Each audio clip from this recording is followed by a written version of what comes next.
Hello and welcome to Good Tenancy. My name is Kayla Manning. I work with Community of Hope and the Director of Real Estate Operations. This is our mission statement with Community of Hope.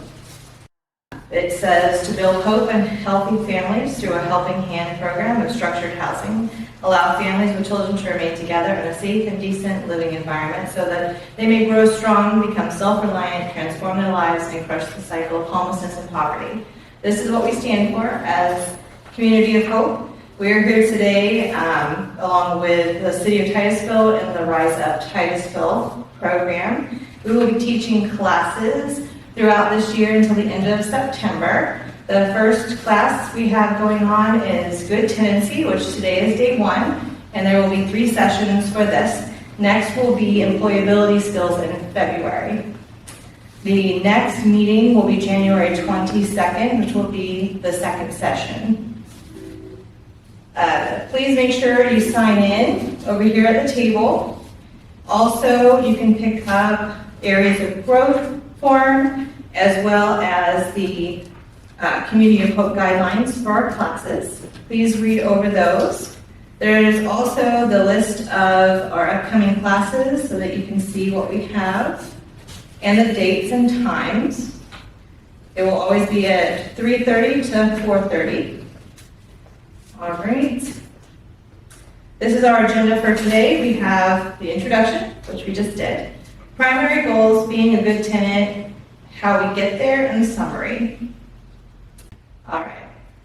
So today, our primary goals, understanding good tenancy. What does it mean?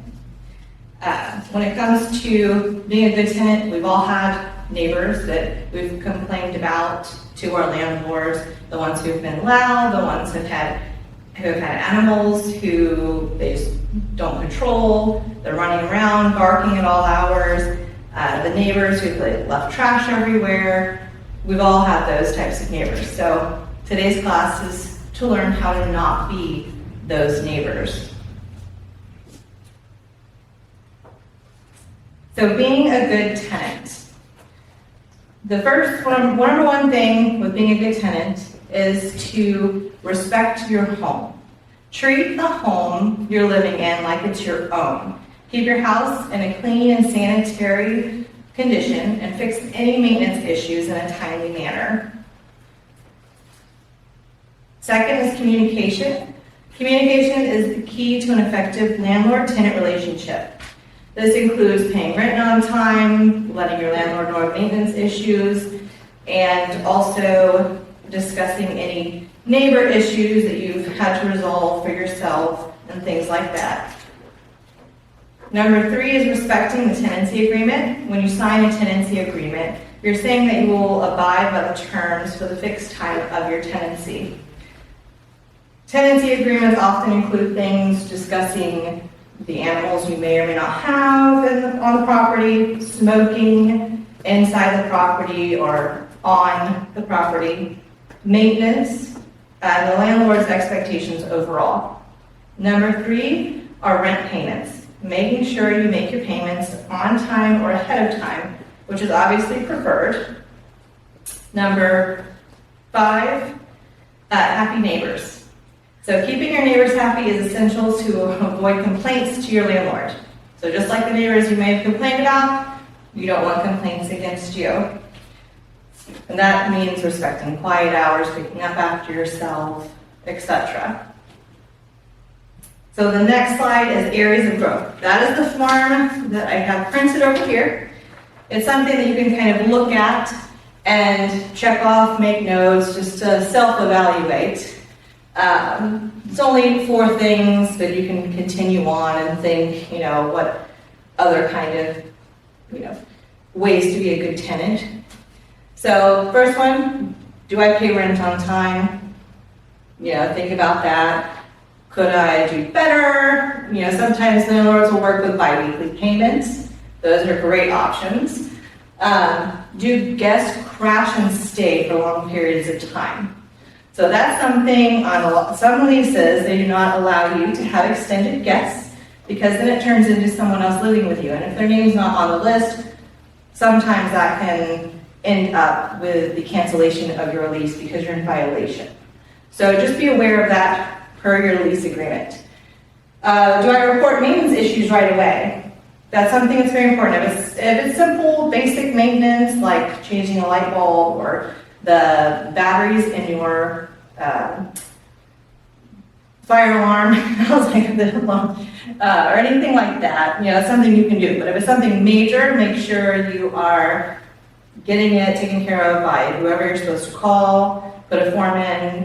You probably have a number for that listed on your lease. Is my home clean and tidy? Is smoking allowed inside or not? So think about that, because once your lease is done, then if you move somewhere else, etc., then they have to come back in and rehabilitation, maintenance. They have to make sure everything is clean and ready for the next person. So just be aware, and again, back to the treating the home like it's your personal property. So how do we get there? Obviously, honesty is the best policy. Be honest about financial needs and employment status. If there's any changes, please make sure you let your landlords know, because this will prevent anything from happening, discrepancy-wise with your lease. It needs to be updated if there is something that's changed.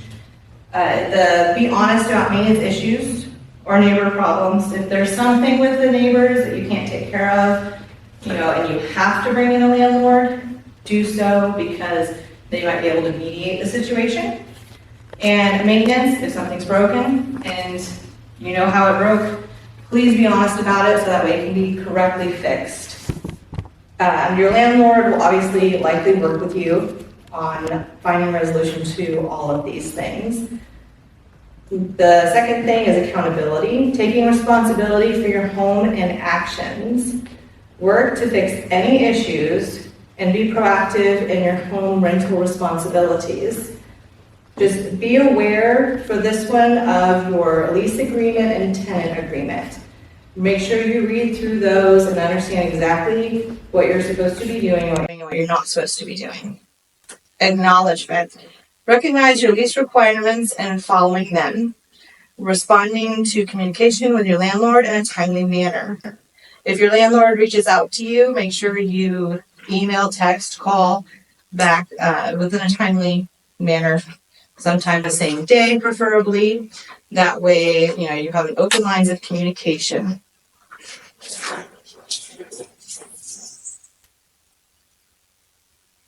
So today, in summary, being a good tenant not only benefits you, but also your landlord and neighbors. Communicating openly and honestly with your landlord will provide the best tenant-landlord relationship. Remember to treat the home like it is yours. Take care of it. Be courteous to neighbors, and remember to follow the rules of the lease agreements. By doing all of these things, you will be an amazing tenant. So thank you for coming today.